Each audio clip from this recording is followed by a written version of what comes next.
शुरुआत में हम सेंटियागो में मौजूद एक जेल को देखते हैं जहां पर हजारों खतरनाक मुजरिम कैद हैं।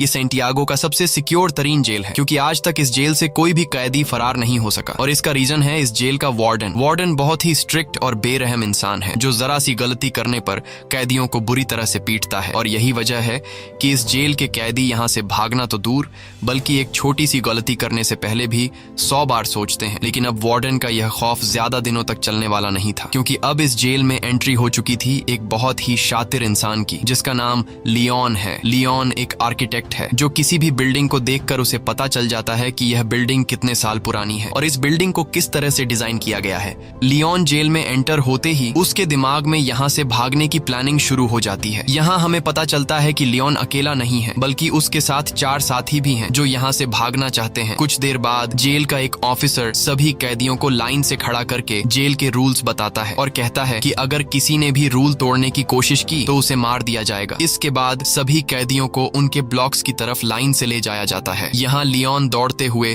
सेल नंबर 50 को पकड़ने की कोशिश करता है क्योंकि उसने पता लगा लिया होता है कि यहाँ से भागने के लिए सेल नंबर 50 सबसे परफेक्ट जगह है। लेकिन जब वो सेल नंबर 50 का दरवाजा खोलता है तो सेल नंबर 50 पर पहले एक आदमी ने कब्जा कर लिया होता है। यह देखकर लियोन काफी उदास हो जाता है और न चाहते हुए वो सेल नंबर 50 के बगल वाले सेल में चला जाता है। वहीं हम देखते हैं कि लियोन के बाकी 4 साथियों ने उन्हीं सेल्स में डेरा जमा दिया है जो उन्हें प्लान के मुताबिक कब्जा करना था। कुछ देर बाद लियोन के साथी लियोन के सेल में आ जाते हैं। यहाँ राफेल लियोन से कहता है कि तुम्हें सेल नंबर 50 में जाना था पर यह तो सेल नंबर 51 है। तब लियोन कहता है कि तुम्हारे लिए आसान था क्योंकि तुम्हारा सेल नीचे ग्राउंड फ्लोर पर था इसलिए तुम लोगों ने आसानी से अपने सेल पर कब्जा कर लिया, लेकिन मेरा सेल फर्स्ट फ्लोर पर है जिस वजह से मैं अपने सेल पर कब्जा नहीं कर पाया। यहाँ इनका साथी जर्मन कहता है तो अब हम लोग क्या करेंगे। तब राफेल कहता है कि करना क्या है, कल से हम यहाँ से भागने की प्लानिंग स्टार्ट करेंगे। कुछ देर बाद हम देखते हैं कि यहाँ पर एक कैदी गिटार लेकर आता है और ये गिटार वाला आदमी भी लियोन का साथी है। इस जेल में कैदियों को जो काम आता था उन्हें वो काम करने की इजाजत थी ताकि कैदियों का टाइम पास होता रहे, जैसे गिटार बजाना, खाना पकाना और फर्नीचर का सामान बनाना। अगले दिन हम देखते हैं कि लियोन यहाँ से भागने की प्लानिंग पर लग जाता है। वो जेल के हर एक जगह को काफी गौर से देख रहा होता है, लेकिन जब उसकी नजर चारों तरफ गार्ड्स पर पड़ती है तब उसे इस बात का अंदाजा हो जाता है